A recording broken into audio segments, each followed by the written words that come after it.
Bible-based non-denominational ministry. Praise the Lord. जय मसीह की। प्रभु यीशु मसीह में आप सभी को shalom. Yeshu the saviour ministry और मैं प्रभु यीशु मसीह में आप सभी का भाई जेम्स, आप सभी का एक बार फिर से बहुत बहुत स्वागत और परमेश्वर का धन्यवाद करते हैं।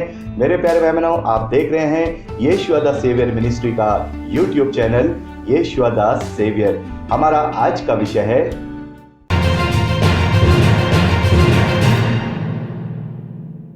मेरे प्यारे भाई बहनों, आज का विषय है कि मसीहत यानी क्रिश्चियनिटी का इतना ज्यादा विरोध होने के बावजूद भी क्यों मसीहत यानी क्रिश्चियनिटी पूरे विश्व में 50% से भी ज्यादा फैल चुकी है और इसका दायरा लगातार बढ़ता जा रहा है।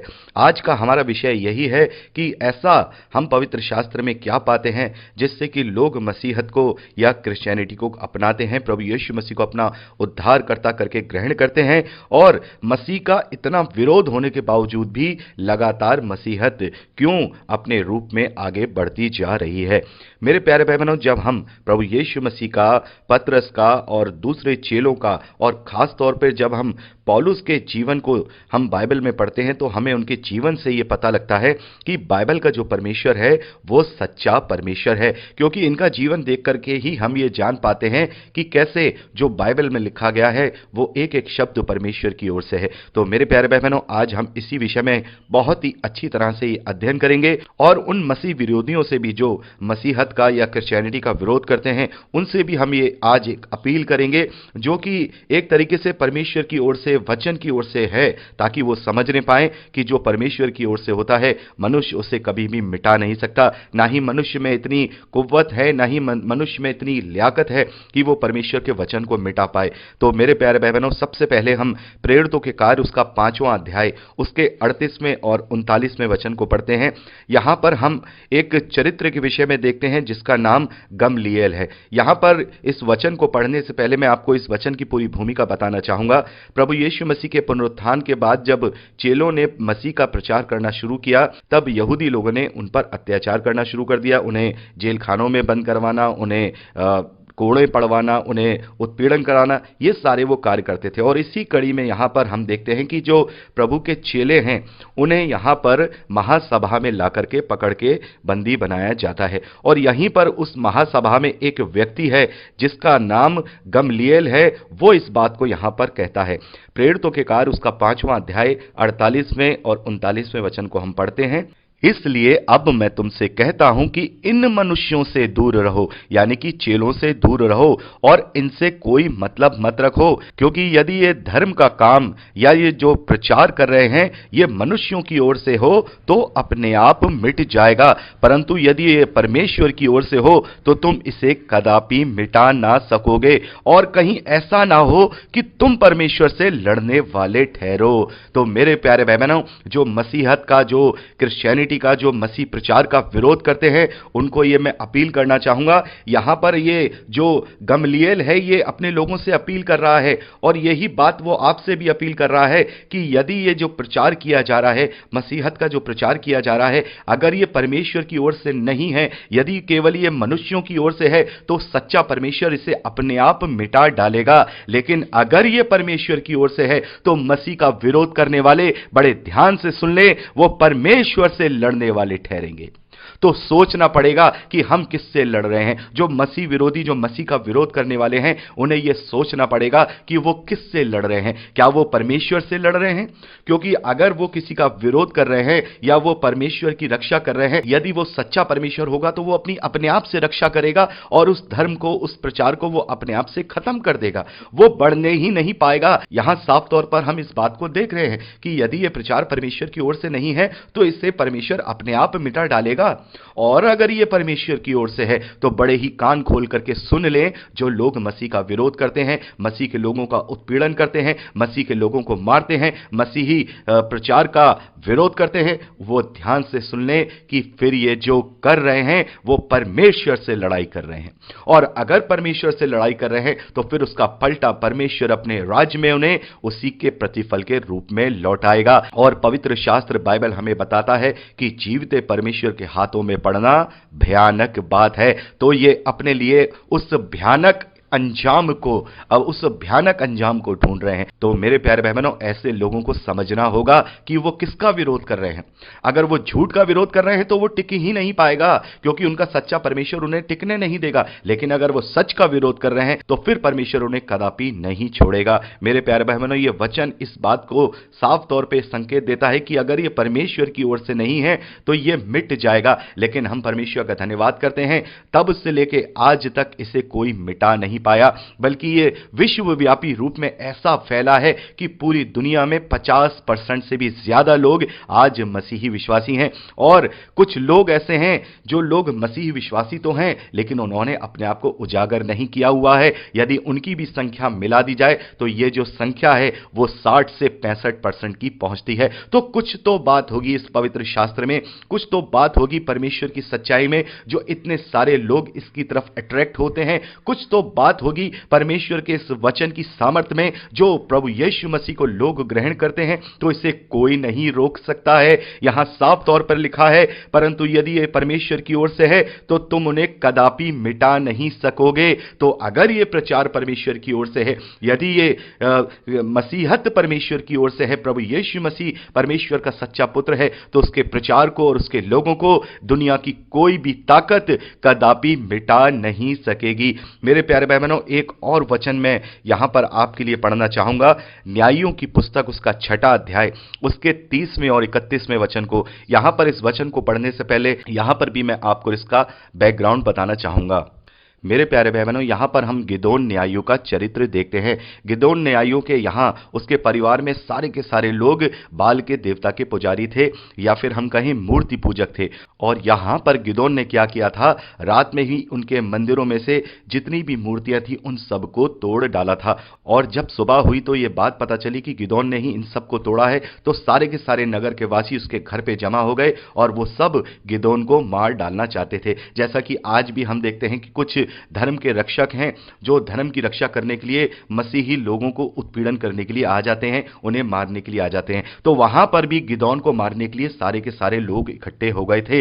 लेकिन यहां पर जो गिदोन का पिता है उसने जो बात कही है वही आज मैं उन मसीही विरोधियों को कहना चाहता हूं जो लोग धर्म की रक्षा करने के लिए आ जाते हैं। अभी हमने प्रेरितों के कार्य में पढ़ा कि यदि यह प्रचार मनुष्यों की ओर से है तो यह अपने आप मिट जाएगा, लेकिन अगर यह परमेश्वर की ओर से है तो दुनिया की कोई भी ताकत इसे कदापि मिटा नहीं सकेगी। और यही बात गिदोन का पिता उस नगर के लोगों से यहां पर कहता है, क्या तुम बाल के देवताओं के लिए लड़ाई करोगे?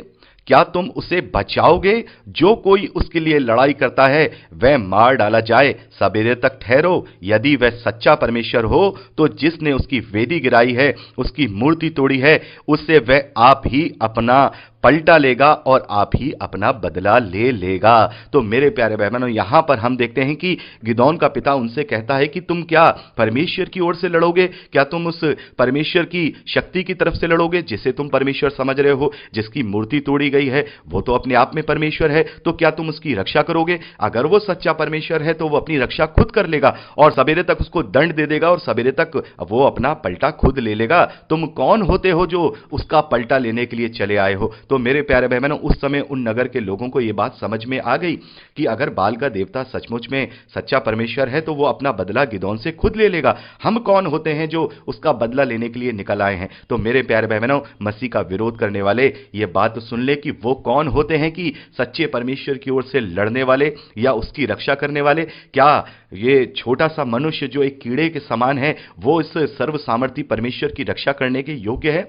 क्या वो उसकी रक्षा कर सकता है? तो हमें अपनी आंखें खोलनी होंगी, हमें समझना होगा। एक सिंपल सी बात है, यदि सच्चे परमेश्वर की ओर से यह प्रचार नहीं है तो यह कभी भी आगे नहीं बढ़ सकता और यह अपने आप मिट जाएगा। लेकिन अगर यह सच्चे परमेश्वर की ओर से प्रचार है तो सावधान रहें, दुनिया की पूरे विश्व की कोई ताकत ऐसी नहीं है जो परमेश्वर के वचन को मिटा सके या इसको रोक सके। और यदि उसका विरोध करते हो, अभी हमने प्रेरितों के कार्य में पढ़ा कि वो परमेश्वर से लड़ाई करने के बराबर है। मनुष्यों से तो लड़ करके जीत सकते हैं, लेकिन क्या परमेश्वर से लड़कर जीत सकोगे? तो इस बात को ध्यान रखिएगा।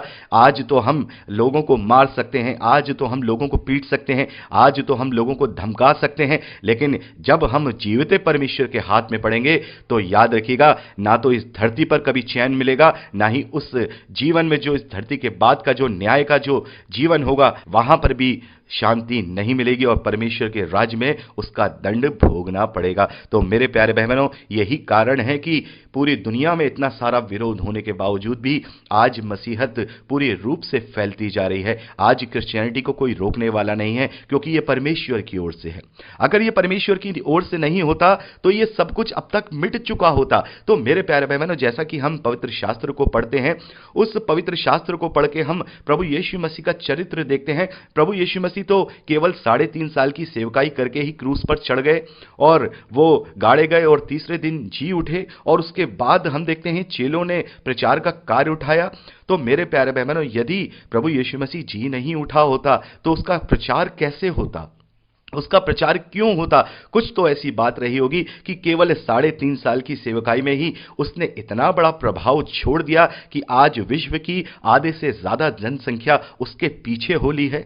कुछ तो वहां उसके अंदर ऐसे गुण होंगे, कुछ तो उसकी शिक्षाएं ऐसी होंगी जिनसे लोग प्रभावित होते हैं, जिन्हें लोग सच्चा समझते हैं, क्योंकि वो सच्ची हैं। उनमें किसी भी प्रकार का कोई घोलमेल या झूठ नहीं है।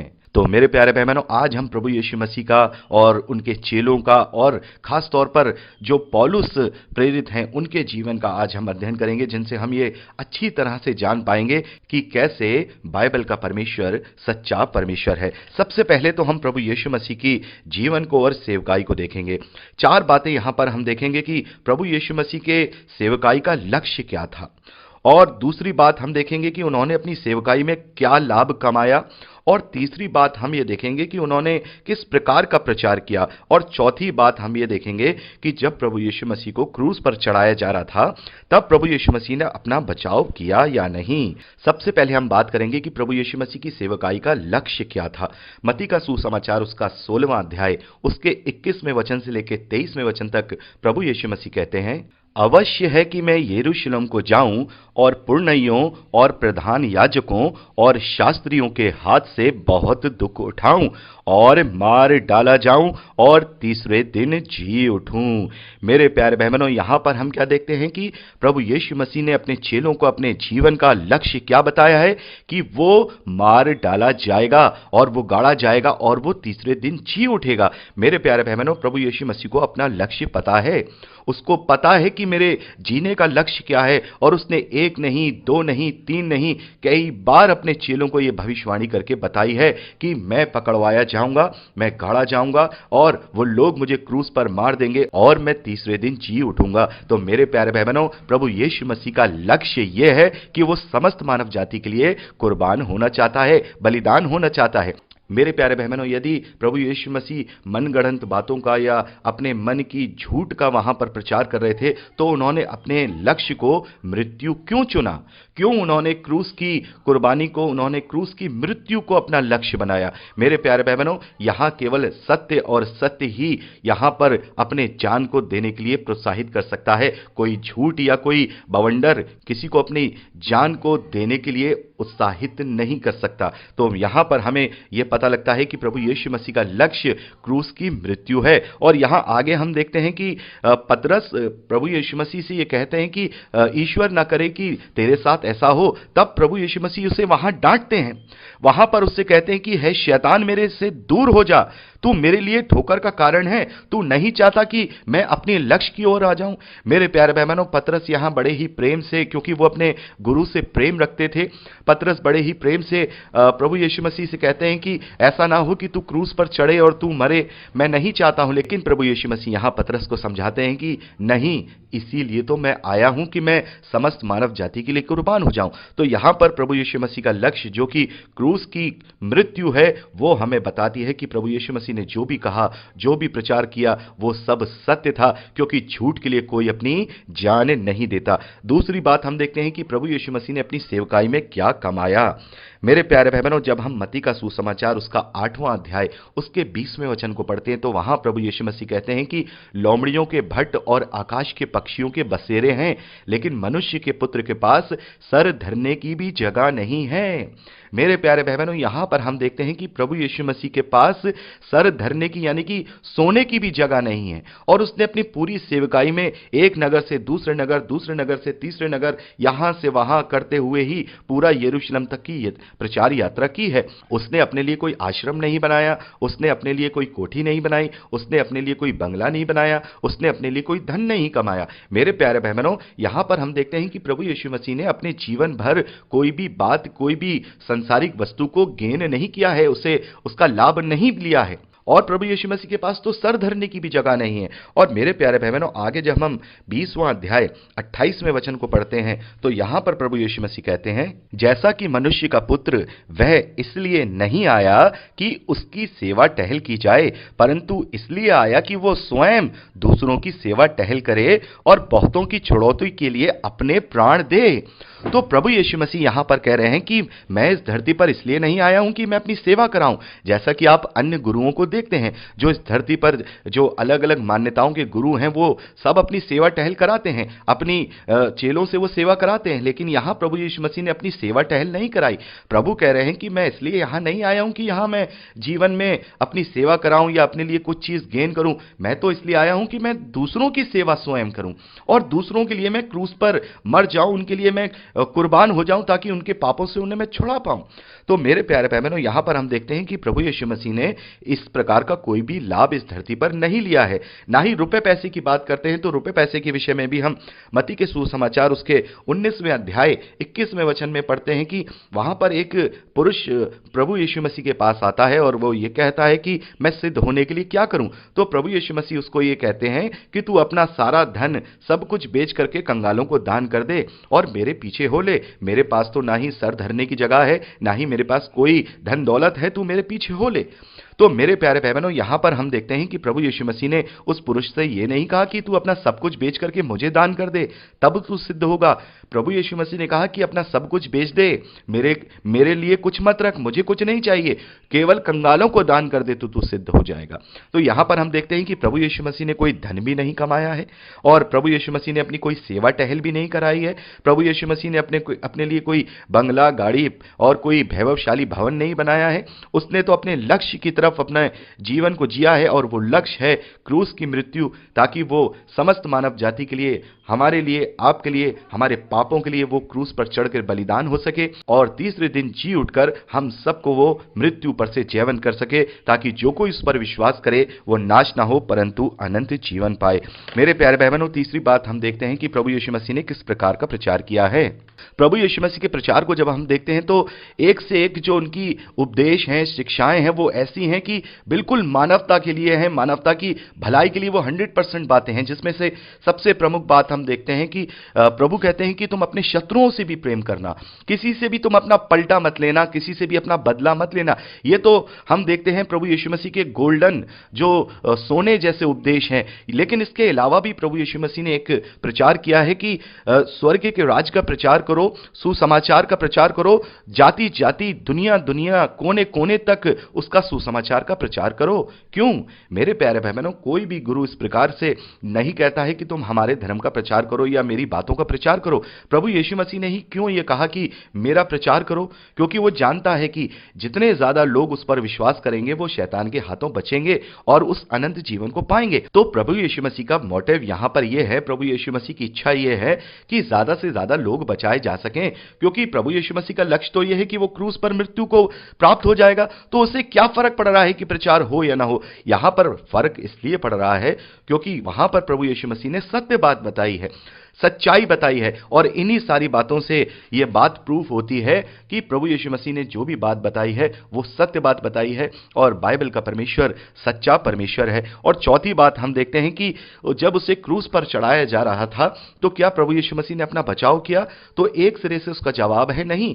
चारों सुसमाचारों को जब हम पढ़ते हैं तो वहां पर हम यही देखते हैं कि प्रभु यीशु मसीह ने खुद का बचाव नहीं किया है। प्रभु यीशु मसीह ने यह नहीं कहा कि मुझे गलत पकड़ लिया है, मुझे छोड़ दो। वहां उसने अपनी मृत्यु की या अपने जीवन की वहां पर उनसे दान नहीं मांगा है। जैसे हम देखते हैं कि यदि कोई झूठा व्यक्ति पकड़ लिया जाए तो वो तो झूठा है, उसे अपने जीवन से बड़ा प्यार होगा। लेकिन प्रभु यीशु मसीह जो कि अपना लक्ष्य ये कह रहे हैं कि मैं क्रूस पर चढ़ूंगा और मैं समस्त मानव जाति के लिए कुर्बान हो जाऊंगा, तो वो प्रभु यीशु मसीह जब क्रूस पर चढ़ाए जा रहे हैं तो वहां पर वो कोई अपनी जान के लिए उन लोगों से आग्रह नहीं कर रहे हैं, अपना बचाव नहीं कर रहे हैं। तो ये बात भी वहां अपने आप में प्रूफ होती है कि प्रभु यीशु मसीह अपने लक्ष्य की ओर अग्रसर थे।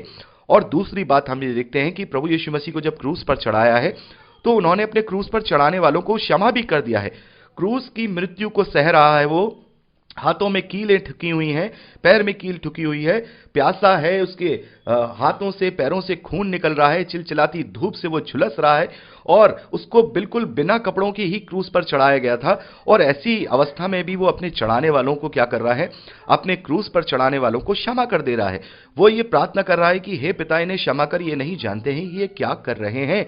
तो ये सारी बातें हमें प्रभु यीशु मसीह के चरित्र से, उनके सेवकाई के कार्यों से, प्रचार से हमें ये प्रूव करती हैं कि प्रभु यीशु मसीह ने जो भी बात कही है वो सत्य कही है और वो सच्चे परमेश्वर की ओर से हैं और वो ही सच्चा परमेश्वर है। अब बात करते हैं प्रभु यीशु मसीह के बाद जो उनके जो चेले थे जिन्होंने प्रचार का कार्य किया है। मेरे प्यारे भाई बहनों, इनको देख करके तो हम बहुत ही अच्छे से इस बात के लिए फुल प्रूफ तरीके से भरोसा करते हैं कि हाँ, वाकई में ही ये वचन जो हमें सुनाया गया है ये परमेश्वर का सच्चा वचन है। सबसे पहले तो हम पतरस के विषय में बात करेंगे। पतरस के विषय में हम बात करेंगे कि पतरस के लिए प्रभु यीशु मसीह ने यह भविष्यवाणी की थी कि तू मेरा 3 बार इनकार करेगा। और हम देखते हैं कि जब प्रभु यीशु मसीह को पकड़वाया गया है तो चेले हैं वो डर गए हैं। और सबसे ज्यादा तो हम पतरस का वर्णन देखते हैं कि पतरस तो बहुत ही ज्यादा डर गए हैं कि कहीं ऐसा ना हो कि मुझे भी पकड़वाया जाए और मुझे भी क्रूस पर चढ़ा दिया जाए। और वो इतना डर गए हैं कि प्रभु यीशु मसीह की भविष्यवाणी के अनुसार वो मुर्गे के बांग देने से पहले 3 बार उसका इनकार कर देते हैं। वो कहते हैं कि मैं प्रभु को नहीं जानता हूं, मैं प्रभु को नहीं जानता हूं। तो यहां पर हम पतरस का कैरेक्टर क्या देख रहे हैं कि पतरस अपनी मृत्यु से डरते हैं।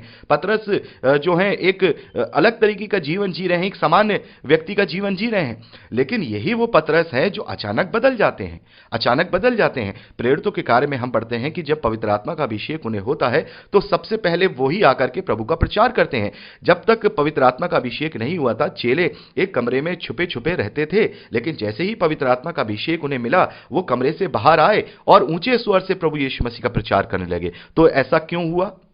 अगर प्रभु यीशु मसीह वाकई में ही जी नहीं उठा था, प्रभु यीशु मसीह वाकई में ही अपने चेलों को उसने सही शिक्षाएं नहीं दी थी, तो फिर उनके चेले क्या मूर्ख थे जो वो इस प्रकार का प्रचार कर रहे थे? जब प्रभु यीशु मसीह ने उनसे कहा था कि मैं जी उठूंगा और उन्होंने जब प्रभु यीशु मसीह के जी उठता हुआ देखा और पवित्र आत्मा से अब वो भर गए, तभी तो वो प्रचार करने लगे।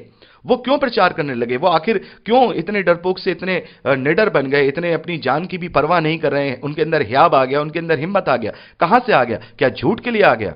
क्या ये सारी बातें पतरस के अंदर झूठ के लिए आ गई? जो पतरस इतना डरपोक है, अपनी मृत्यु से डरता है और उसके बाद वो मृत्यु से नहीं डर रहा, कमरे से बाहर निकल करके प्रचार कर रहा है, अचानक क्यों? अचानक क्यों? क्योंकि उसे अब विश्वास हो गया था कि जिसका हम प्रचार कर रहे हैं वो सच्चा है। जैसा उसने हमें बताया था कि मैं तीसरे दिन जी उठूंगा, और वो जी उठा और उसने हमारे साथ वार्तालाप की, उससे हमने देखा है। तो उसी विश्वास के द्वारा तो ही वो उत्पीड़न का मार्ग लेकर के चलने लगे। क्या चेलों ने वहां पर लग्जरियस लाइफ को जिया? क्या चेलों ने वहां पर भयभवता को जिया? नहीं, उत्पीड़न को सहा। और अंत में हम देखते हैं कि यूहन्ना को छोड़ दिया जाए तो सभी का वहां पर वध किया गया है। और 2 के विषय में तो हम बाइबल में भी पाते हैं। स्टीफन के विषय में देखते हैं, प्रेरितों के कार्य 7वें अध्याय में स्टीफन को वध कर दिया गया है।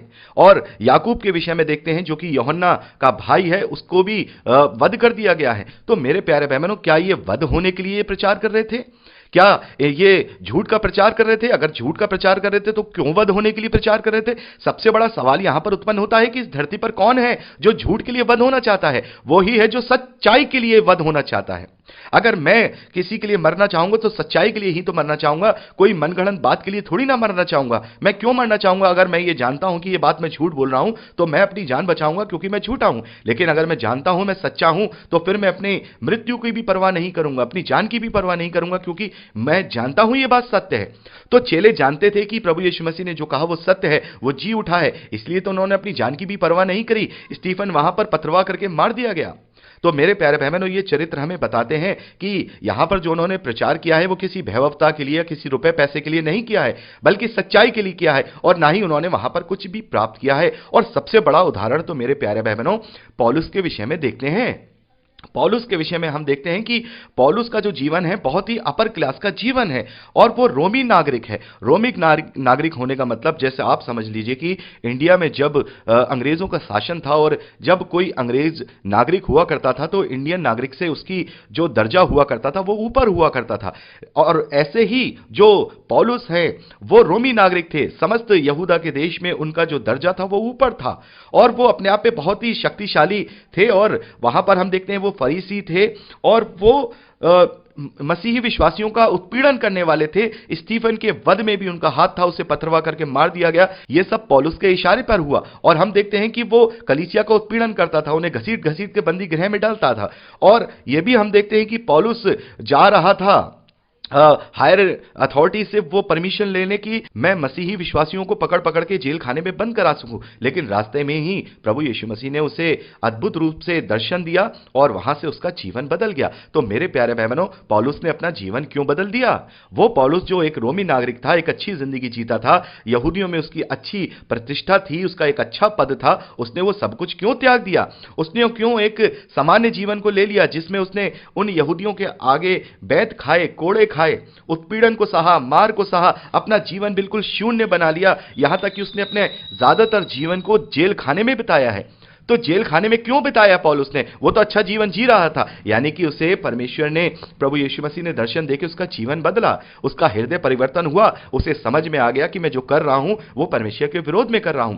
तब वो परमेश्वर के लिए कार्य करने लगा और उसने अपना पूरा जीवन समर्पित कर दिया। मेरे प्यारे भाई बहनों, पौलुस ने अपना सब कुछ निछावर कर दिया, यहां तक कि उसने अपने पूरे जीवन भर विवाह भी नहीं किया। तो ये कुछ हमने यहां पर कैरेक्टर देखे। सबसे ज्यादा तो हमने देखा प्रभु यीशु मसीह के विषय में कि उसका जो लक्ष्य था वही अपने आप में यह प्रूव करता है कि बाइबल का परमेश्वर सच्चा है। और पतरस और अन्य चेलों के जीवन को भी जब हम देखते हैं तो यहां हमें यह प्रूफ होता है कि उन्होंने जो प्रचार किया है वो सच्चाई का प्रचार किया है। और पौलुस के हृदय परिवर्तन को देख करके भी हम इस बात के लिए पूरे पक्के हो जाते हैं कि पौलुस जो कह रहे हैं, पौलुस ने जो प्रचार किया है वो सच्चाई का प्रचार किया है, सच्चे परमेश्वर का प्रचार किया है। तो मेरे प्यारे भाई बहनों, यही कारण है कि जब सच्चे परमेश्वर का प्रचार किया जाता है तो दुनिया की कोई शक्ति उसे कभी रोक नहीं सकती, उसे कभी मिटा नहीं सकती। जितना ज्यादा लोग मसीहत का विरोध करेंगे, जितना ज्यादा लोग क्रिश्चियनिटी का लोग विरोध करेंगे, उतना ही ज्यादा परमेश्वर अलग अलग तरीके से अद्भुत रीति से उसे आगे बढ़ाता रहेगा। क्योंकि ये जो लक्ष्य है, ये जो कार्य है, ये मनुष्यों का नहीं वरन परमेश्वर का है। और जो लोग परमेश्वर का विरोध करते हैं वो एक बात ध्यान से सुन लें कि यदि ये परमेश्वर की ओर से प्रचार नहीं है तो ये अपने आप मिट जाएगा। क्योंकि यदि तुम सच्चे परमेश्वर के लिए लड़ रहे हो तो वो अपना पलटा स्वयं ले लेगा और ये मिट जाएगा। लेकिन इस बात का ध्यान रखना, यदि कहीं, अगर कहीं क्या, मैं तो कह ही रहा हूं ये सच्चा है, लेकिन आपके लिए बात बोल रहा हूं कि कहीं अगर ये सच्चे परमेश्वर की ओर से प्रचार है, क्योंकि हमें सारे चिन्ह यहां पे दिखाई दे रहे हैं कि ये सच्चे परमेश्वर का प्रचार है, तो इसका मतलब तुम्हारी लड़ाई मसीही लोगों से नहीं, तुम्हारी लड़ाई सच्चे परमेश्वर से है। और सच्चे परमेश्वर के हाथों में पड़ना भयानक बात है। वो ना केवल इस धरती पर दंड दे सकता है वरन वो न्याय के दिन वो गंधक की छील का दंड भी ऐसे लोगों को देने के लिए तैयार रहेगा। तो मेरे प्यारे भाई बहनों, आशा करता हूं कि आज के विषय में आपको अच्छी तरह से ये बात समझ में आई होगी कि क्यों बाइबल का परमेश्वर सच्चा परमेश्वर है। क्योंकि बाइबल को पढ़ के हमें पता लगता है कि केवल बाइबल का परमेश्वर ही सच्चा परमेश्वर है। क्योंकि अद्भुत बातों को हम यहां पढ़ते हैं जिसकी वजह से बहुत सारे भाई बहन प्रभु को ग्रहण कर रहे हैं, बहुत सारे भाई बहन अपना जीवन बदल रहे हैं, बहुत सारे भाई बहन अपना उद्धार पा रहे हैं। तो आज के लिए इतना ही मेरे प्यारे भाई बहनों, मिलते हैं अगले संदेश के साथ, एक नए टॉपिक के साथ। जब तक के लिए प्रभु यीशु मसीह में जड़ पकड़ते हुए उसी में फलवंत होते जाइए। प्रभु यीशु मसीह के सामर्थ्य नाम में आमीन। Praise the Lord. जय मसीह की।